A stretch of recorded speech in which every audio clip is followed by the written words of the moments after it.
जय श्री राम मित्रों। जैसे कि आपको पता है अभी दिल्ली में विधानसभा चुनाव होने 2025 फरवरी में, उसको लेकर आम आदमी पार्टी, बीजेपी और कांग्रेस सबकी ओर से दावे वादे किए जा रहे हैं और उसके लिए आज सुधांशु त्रिवेदी जी ने आपके खोखले वादों पर कैसा प्रहार किया है, आपके प्रवक्ता को कैसे धोया है, ये आपको जरूर देखना चाहिए। कुछ ही देर पहले चूंकि अरविंद केजरीवाल की ओर से ताबड़तोड़ आप लोगों के ऊपर हमले किए गए हैं, ये कहते हुए ना सीएम का चेहरा है, ना कोई एजेंडा है, ना कोई नीति है, ना नियत है आप लोगों की। क्या है सुधांशु जी जवाब इस पर, केजरीवाल के आरोपों पर? चित्रा जी, अगर आम आदमी पार्टी ये कहे सीएम का चेहरा है, तो बड़ी मजेदार बात यह है कि जिस पार्टी का मुख्यमंत्री है वो चेहरा या मुखौटा वही नहीं बता पा रही है। मुख्यमंत्री आतिशी जी है और वो अपने मुंह से कहती है कि वो अस्थायी मुख्यमंत्री है। आप बताइए, योजना जारी होती तो केजरीवाल कवच है। अरे भाई, केजरीवाल जी आज की डेट में ऑफिशियली क्या है दिल्ली सरकार में? ना सीएम है, ना डिप्टी सीएम है, ना मिनिस्टर है और ना नेता संसदीय नेता विधायक दल है।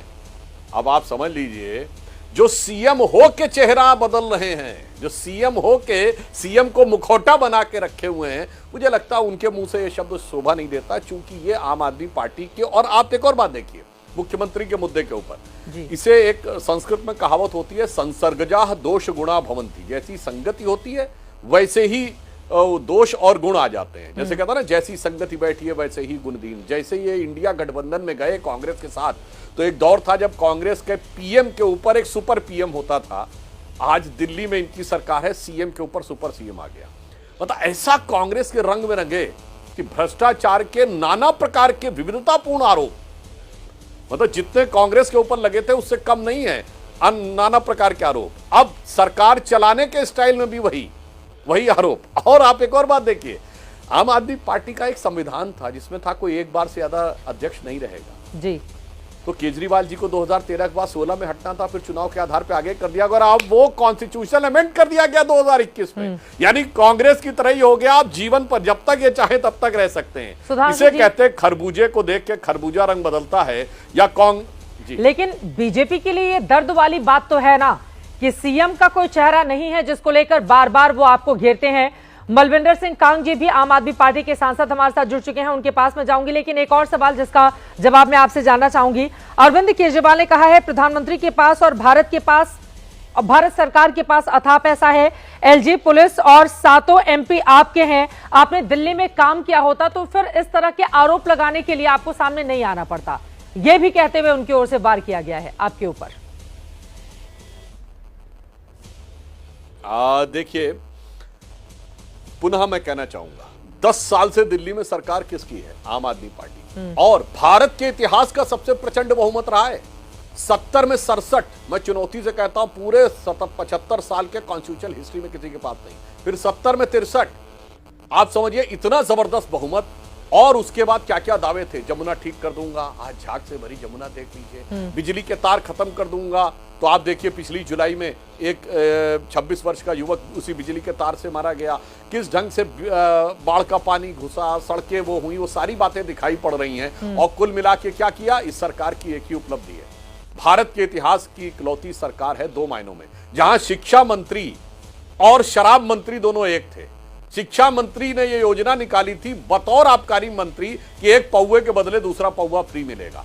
ऐसा अद्भुत आपने उदाहरण भारत के इतिहास में नहीं देखा होगा। और दूसरा उदाहरण जो इन्होंने प्रस्तुत किया कि अनेक मुख्यमंत्री रहते हुए जेल गए। लालू प्रसाद यादव जी ने भी 1997 में जेल गए, तब हमारी सरकार नहीं थी और मोदी जी और अमित शाह जी का कहीं उस समय सत्ता की राजनीति में नाम भी नहीं था। अब मैं बताना चाहता हूं, कम से कम इतनी मर्यादा तो रखी कि उन्होंने इस्तीफा दे दिया। ये भारत के इतिहास के पहले सीएम बने जिन्होंने जेल में रह के मुख्यमंत्री पद से इस्तीफा नहीं दिया।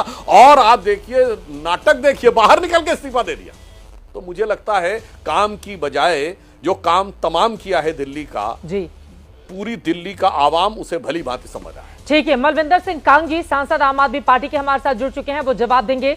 राकेश सिन्हा जी संघ विचारक भी हमारे साथ जुड़ चुके हैं। अनुराग भदौरे जी प्रवक्ता समाजवादी पार्टी के भी जुड़ चुके हैं, उनके माथे पर आधी धूप पड़ रही है, आधी छांव है दिल्ली में, उसी तरह से उनकी पार्टी का भी इस वक्त स्थिति बन रही है, उनसे भी मैं जवाब लूंगी। लेकिन कांग साहब, आपके पास आते हुए, प्रधानमंत्री नरेंद्र मोदी ने जो आरोप आप लोगों के ऊपर लगाए हैं कि केंद्र सरकार की तमाम अच्छी योजनाओं का फायदा आप गरीब आदमी को लेते हुए नहीं देखना चाहते। उन्होंने भ्रष्टाचार के आरोप लगाए और आपको आपदा सरकार कहा है।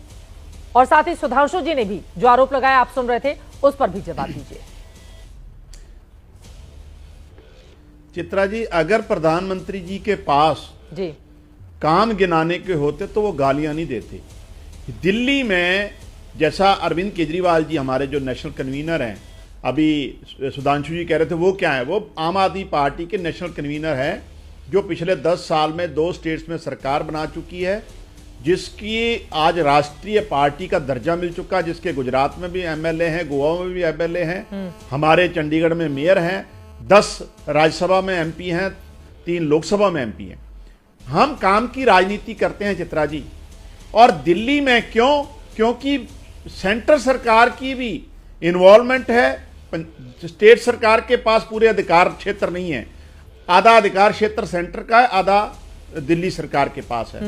हमने जो काम किया हम उसको लेकर लोगों के पास जा रहे हैं। हमने, अगर हम पे इल्जाम लगे हैं तो अरविंद केजरीवाल जी ने कुर्सी को ठोकर मार दी। लोगों का मैंडेट, लोकतंत्र में लोगों का मैंडेट सर्वोपरि होता है। प्रधानमंत्री जी, अगर देश के प्रधानमंत्री अगर आज आए थे दिल्ली में तो कोई काम गिनवाते, गालियां क्यों दे रहे हो?